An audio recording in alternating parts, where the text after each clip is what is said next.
From the first second, World at War makes one thing clear: this game will be gruesome. Call of Duty leaves behind the modern battlefields and makes its return into the visceral battlegrounds of World War II in this 2008 entry made by Treyarch. Set in the brutal backdrops that were the Pacific and Eastern fronts, the campaign offers the player a harrowing glimpse into the chaos and carnage of the bloodiest war in human history. World at War doesn't shy away from the brutality of fighting on this scale, successfully depicting both the bravery and desperation of soldiers on both sides.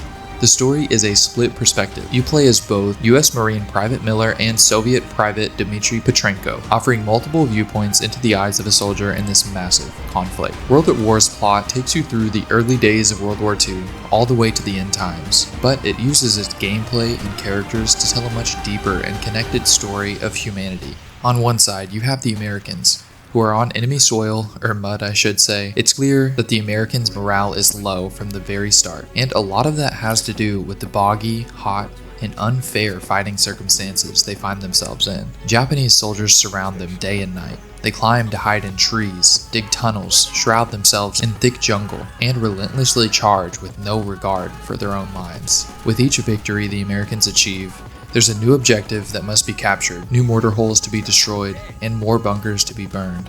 The story of the Americans is one of despair, one of longing for home, giving everything for one's country, and only being asked to give more in return. With each soldier and friend that falls throughout the story, the sliver of hope your group holds onto grows slimmer and slimmer. The game does such a great job making the player feel this as well.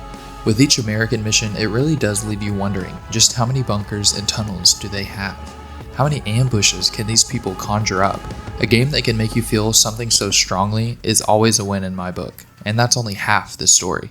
Reznov and the Soviets are the polar opposite of the Americans. Reznov and your player's character Dmitry start their story in the bottom of a fountain of blood, using their comrades' bodies to rest their heads on as they play dead. The Germans are advancing through, picking off any Soviets that still breathe one by one, and it's clear what happened here was a massacre. Do what I say, and we can avenge this massacre. This opening brings to life to the Soviets' passion for this war. They want revenge for what the Germans did to their motherland and its people, and they will stop at nothing to succeed. After the atrocities they've witnessed, they don't hesitate to commit their own right back. Shooting any Germans that surrender, burning villages and crops, the Soviets will stop at nothing to have justice in their eyes. You feel unstoppable as you run alongside hundreds of Soviets, advancing all the way from Russia to Berlin with an iron wall of Russian tanks as your armor. Each mission ends with bravado, a new victory, one step closer to the ultimate goal. The opposite sides of this coin are what makes this game so unforgettable to me. How different each story can be of soldiers that fought in the same war is fascinating, and World at War allows you to experience a small window of this for yourself. I'm sure this game isn't absolutely historically accurate, but I appreciate their courage to make such a gritty and unforgiving game, as I feel that's the only way to make something like this respectable to those who actually fought in the war. Anyway, I think that's quite enough for the intro. I want to look at each mission in detail, and at the end we'll go over any final thoughts and give it an overall ranking. So let's just hop right into it. The mission intro cinematics for this game are somewhat reminiscent of Modern Warfare, with your screen moving around different countries, essentially showing the state of the world as well as where you'll be for each mission. However, World at War manages to capture the gritty vibes to come immediately through these cinematics. The animations are quick cut, grainy, and old-fashioned, and seamlessly cut from animation to real footage, which does wonders for your immersion into the story. From the second you load in, you really feel like you're a part of this war. The first mission takes place in the Makin Atoll in the Pacific. The intro sets the tone immediately. You think because you say nothing, you are strong? You load in with a Japanese soldier in your face, with your fellow Marine being beaten in the background. After your buddy disrespects the Japanese soldier, the game lets you know immediately that these men are not to be trifled with.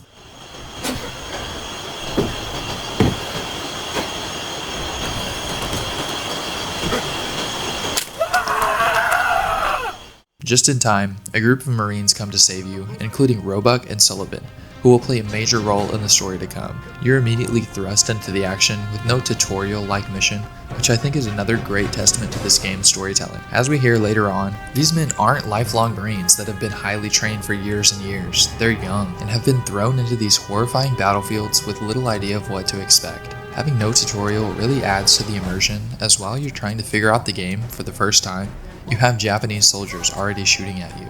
The setting of this mission is a moonlit beach scattered with huts and later a dense jungle. The Japanese soldiers are everywhere, and they'll use any means necessary to kill you and your allies. Radio command. Find out if another unit came in ahead of us. Ambush! Move! Move! A booby-trap-ridden jungle proves to be a death trap, and you are taught early on not to trust a quiet moment. This mission introduces you to the first bonsai charge, and boy, it will definitely not be the last. Outside of the terror in-game, it establishes further the brutality and fearlessness of the Japanese as adversaries. This intense and unpredictable gameplay provides a perfect tone-setting first mission for this story.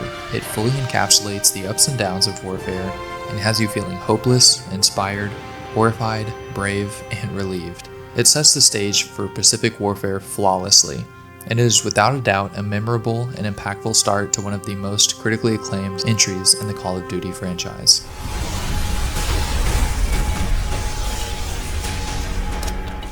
A movie like Beach Invasion immediately immerses you right back into the chaos of war. Explosions, gunfire, and the cries of soldiers fill the air as Miller and his squad storm the beach under a blanket of Japanese bullets. The invasion is almost D-Day-like, with bodies everywhere, but still you advance, a testament to the courage of the US Marines. I got you, Miller! You're still in one piece! Blast on the ship! The mission objective is simple. You are to push forward, taking out enemy positions and bunkers along the way. You fight alongside your fellow soldiers through heavy Japanese fortifications and suffer heavy losses along the way. As the mission concludes, even after this victory, it becomes clear how exhausted, defeated, and depressed the men are. What now, Sarge? Secure the surrounding area. Wait for the Major's orders. When do we rest? Soon, Pulaski. Soon.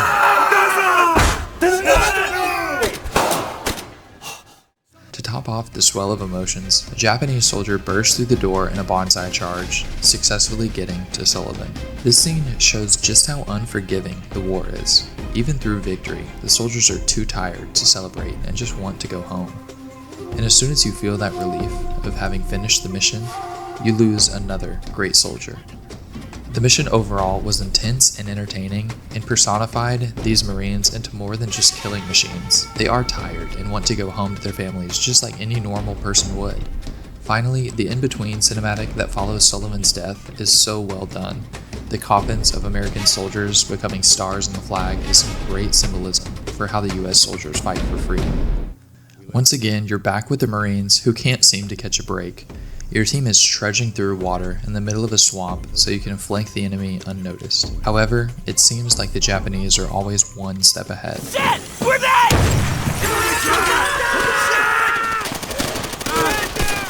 After fighting through an ambush, you're once again tasked with taking out some heavily fortified bunkers. The fighting feels eerily similar to the last mission, but this time you have a flamethrower. Additionally, with each new mission, it seems that the Japanese come up with new and resourceful ways to fight back, this time snapping at you from the trees. The flamethrower provides for some interesting gameplay, and you have to take over a large building that may look a little familiar to the zombies players out there. Once through the building, the landscape opens up to reveal just how devastating war can be. Planes are overhead, tanks are on the ground, and smoke and explosions are everywhere. You have to take control of a large fortress with anti-aircraft guns shooting down your planes. And after that, you get to take control of these guns and take out enemies with them. With that, you've taken control of the airfield and have taken another step towards victory for the Allies. The gameplay of this mission is very similar to the last one. The addition of the flamethrower does add quite a bit of fun. Some of the grass and trees are reactive to the flames, so it really immerses you into the battle. I think the similarity of these missions actually add to the experience. You start to feel bogged down with the sense that there will be no end to the bunkers, trenches, and Japanese soldiers. And I think this was done on purpose to make you really get into the shoes of the American soldiers and what they were thinking during this time. Yes, sir. The airfield has been held. Repeat, the airfield has been held. In the heart of Stalingrad, amidst the chaos and destruction, a tale of vengeance unfolds. The rotten cancer of the fascist Reich ravages Europe like a plague. Their relentless drive into our motherland steals the lives of men, women, and children alike. The arrogance of their leaders is matched only by the brutality of their soldiers. These are the darkest days of the Nazi occupation of Stalingrad. And so begins Vendetta, one of the most gripping missions in Call of Duty as a whole. You wake up in a fountain of corpses. Crows pick at the flesh of your fallen comrades. The chilling silence is broken only by the distant sounds of battle. Germans advance, executing any survivors. You lie helpless, pretending to be dead as they draw nearer. Enter Reznov, seething with burning hatred for the Germans. He's been waiting, plotting, and now he's found you, a survivor, to aid him in his quest for vengeance. Reznov's hatred fuels him, and his speeches resonate with the fire of his desire for retribution. Do what I say, and we can avenge this massacre. The Battle of Stalingrad was the bloodiest in human history, with casualties totaling around 2 million. While Western history often focuses on other fronts, the impact of the Russian front cannot be understated. The resilience and sacrifices of the Russians were pivotal in shaping the outcome of World War II. You move slowly, evading detection. Every step is a reminder of the brutal reality of war. The Germans are relentless, but Reznov teaches you the value of patience and cunning. After escaping the fountain, a memorable snipe-off ensues with a German soldier in a tall building adjacent to the one you're in. I will draw his fire. Keep your eyes open for the flash. Reznov draws his fire, and you're tasked with taking him out as the opposing sniper quickly peeks around corners and fires. This provided for a fun and very challenging pace change, and it's entertaining in itself watching people struggle this for like 20 minutes sometimes in their playthroughs. After 1v1ing the German sniper, you face a new challenge, sneaking through German patrols and dodging flamethrowers. The danger is palpable, and the tension is sky high as you crawl through an inferno, barely escaping with your life. Stay low! Try not to bleed! Jump! Go!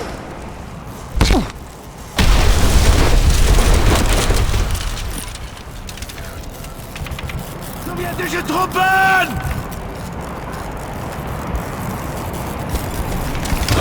Her mit dem Flammenwerfer! Verbrennt diese Russenschweine!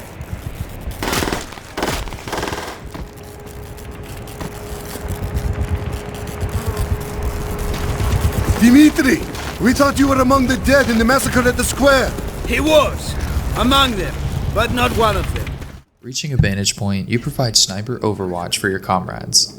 The German resistance is fierce, and you're faced with an impossible choice. Support your squad, or focus on your primary target, a high-ranking German officer. There is nothing we can do for our comrades. Their sacrifice will not go unavenged. You take the shot, the officer falls, and chaos ensues. With the German forces in disarray, you and Reznov make a run for it, diving into a river to escape.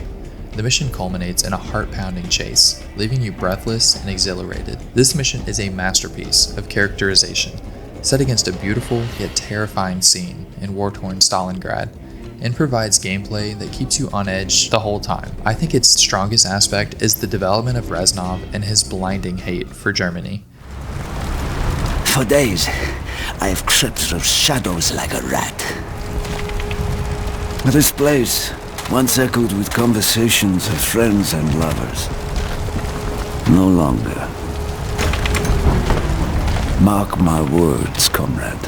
One day things will change. We will take the fight to their land, to their people, to their blood. This mission encapsulates the spirit of the Russian front and the unyielding will to fight against overwhelming odds. In my opinion, this is World at War's magnum opus. Reznov is a passionate and hardcore soldier that is fueled by his need for revenge against the German atrocities. His character speaks almost entirely in extremely quotable phrases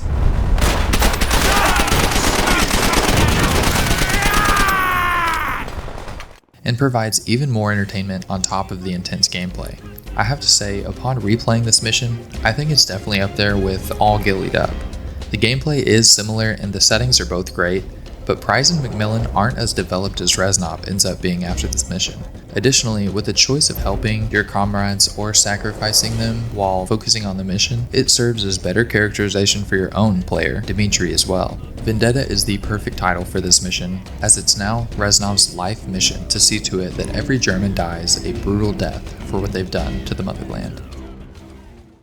In the grim heart of war-torn Europe, amidst fields watered with blood and villages burned to ash, you wake once again as Dmitri. 3 years after the previous mission. The Russian advance has been relentless, and as the title suggests, the tide has turned against the Germans, just as Reznov promised all those years ago.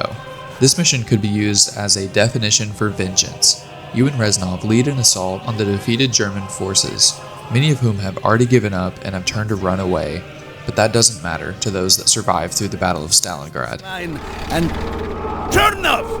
I am not hearing gunshots! There is no point, Sergeant. They are already bleeding to death. Then maybe our friend will help them bleed faster. Each trench cleared is another step closer to the end goal, Berlin. The German forces are relentless, but they're no match for the rage-filled Soviets.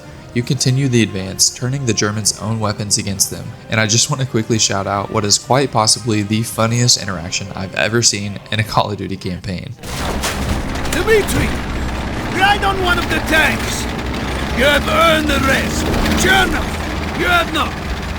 You walk!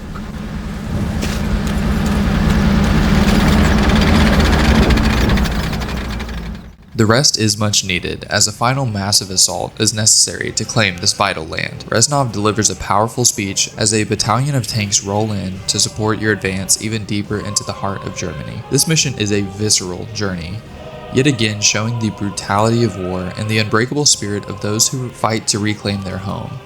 It serves as another testament to World at War's commitment to realism and emotional depth, as most of the highlights of this mission aren't really the gameplay, but the story behind your actions. From this moment on, every step we take brings us closer to Berlin, closer to victory, closer to revenge. Allah! There are several heavily fortified bunkers in the dense jungle, and your mission is to burn them out. The objective is straightforward, and most of the story is told through the setting and gameplay. The brutal tactics of both sides, snipers in trees, bonsai charges, and burning down everything in sight shows a whole other side to the unforgiving fighting styles of World War II. There isn't anything super special about this mission, and I think we're beginning to see a slight trend in the strength of the missions. The Soviet storyline seems to be quite a bit stronger than its American counterpart. However, I do feel like they may have done this at least a little on purpose. The stories are much different. As I mentioned, the Soviets advanced quickly, first fighting in their homeland and then advancing through German territory, fueled by passion and hatred. Whereas the Americans are in enemy territory, their advance moves at a snail's pace, with enemies lurking in the grass, trees, mud, water, and anywhere else a shadow moves. It feels like when you're playing as the Americans, you're always just taking over another bunker or being hit with another ambush. And I think that repetitive gameplay works to make you feel just as defeated as our characters do, even after they have continuous victories. There will always be another bunker and another day of fighting to come. Getting this far has been tougher than any of us could ever have imagined. Taking the airfield and the mortar pits showed us that the enemy will fight to the death for every last inch of this land. As promised, another day of fighting in dense jungle follows. Yet another ambush leaves you and your men fighting on foot against enemies that you can hardly see. I'm honestly struggling with much else to say about this one. It's another ambush and another jungle, and you fight your way through another bunker. The gameplay isn't boring or anything, but comparing it to the passion that you can feel behind each Soviet mission, the American side is pretty stale at this point. Damn it. Already too many. Relay the message to Major Gordon. So back with the Soviets, we take control of a tank. With Reznov screaming battle orders, an endless supply of explosives and flames at our fingertips, and plenty of German tanks to blow up, this mission provides a great time. You really start to feel invincible when you're playing as Dmitri, as the Soviets are just rolling through the German defenses, always moving forward, and you always have comrades at your back. The Soviets plow through the entirety of Germany, showing further their unbreakable spirit and their deep-seated hatred for what Germany did. The story is much of the same. The Russians relentlessly push through defenses as Germany basically turns and runs. You fight through an asylum that will once again look familiar to the Zombies fans out there, which does provide for a pretty cool setting. The title of this mission is pretty self-explanatory. The Soviets are nearing their end goal, evicting Germany from their own home. Now in the heart of Berlin, your mission is to push toward an important German building, the Reichstag.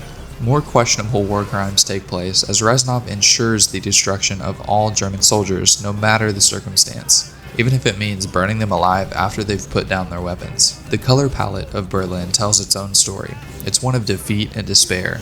There's no hope left for the Germans, as they're pursued by Soviets day and night. Even their most prized city is now just dreary, gray and ash. Finally, a memorable and unique mission with the Americans. You're a gunner inside a fighter plane tasked with taking out Japanese ships. After a while, you come across an American fleet that has been torn to shreds, but your own plane has also taken heavy damage. Your men decide to drop in and save as many as you can while also fighting back against the Japanese fighters and boats. You have to play a dangerous game, teetering between saving fellow soldiers from the sea and shooting back at the enemy. Finally, in what seems to be a glorious last stand, just as you run out of ammo, reinforcements arrive and your plane makes it. Depending on how many soldiers you were able to save, the dialogue will be a bit different here, which is a pretty cool touch. This is really the first mission on the US side that sticks out to me since the intro. I really think they did a great job with this one. The gunner gameplay is entertaining, and the added intensity with saving soldiers raises the stakes even higher. You'll never guess what I'm about to say. We are back with the Americans, and there's an ambush. The Japanese are in the grass and tunnels and trees yet again, and somehow we still didn't expect it.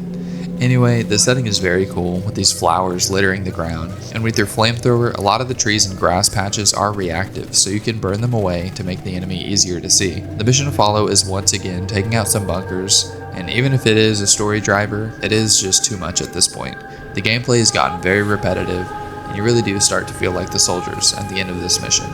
Take Sherry Castle. But we're running on empty here. You'll have a supply drop. Not bad, okay? Tomorrow? How the hell are we supposed to hold out till tomorrow? This is bullshit. You hear this, Sarge? The final mission with the Americans, you're tasked with taking over Shuri Castle. The setting is at least very refreshing for this one. At least it's not just pure jungle in the middle of nowhere, but the fighting is still much of the same. Aside from the fact that you can't become a human mortar, which is, to be fair, very cool, I just wish they did a little more stuff like this to add some variety throughout the whole game rather than just in the last mission. But anyway, Roebuck proves the merit behind Reznov's unforgiving nature. As he tries to take some Japanese soldiers hostage, one pulls a grenade, ending both of their lives. Shit! Snap! Miller!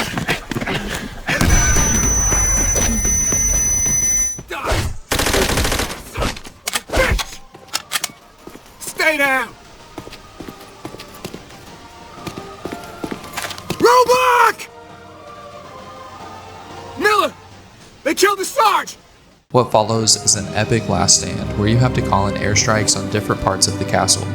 The Japanese waves are endless, and many of them don't even try shooting at you. Instead, they just charge with their bayonets raised in one final banzai.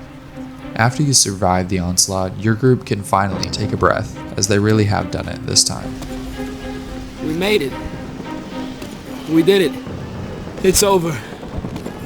The final push through the German capital provides an awesome setting as you charge through the single bridge giving access to the Reichstag. What's left of the German forces are all gathered here, and resistance is the heaviest it's ever been, but nothing can stop the Soviet war machine. You fight your way all the way up to the steps of the building, and Reznov finally shows some humanity.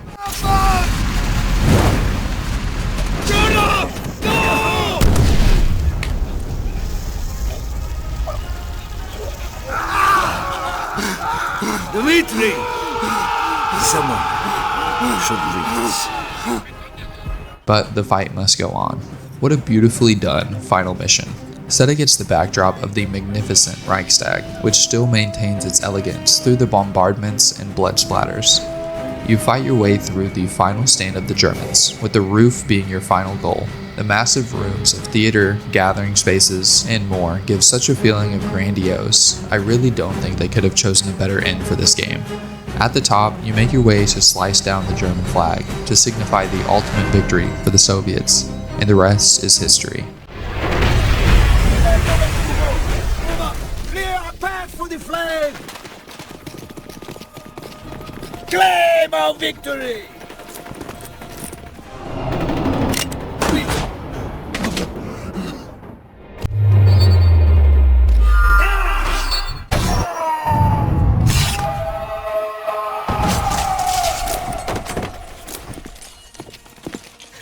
can make it, my friend. You always survive.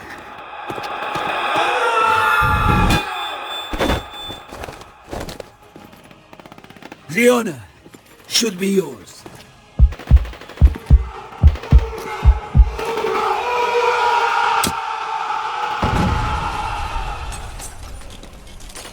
As long as you live, the heart of this army can never be broken.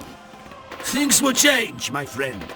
As heroes, we will return to Russia's embrace. World at War tells two beautiful stories, one of perilous fighting, endless objectives, and hopelessness, and another of passion, hatred, revenge, and finally triumph. While the gameplay and story doesn't shine as bright for the American side, it still delivers a memorable experience. On the other hand, the Soviet side not only has great gameplay, but is extremely well rounded.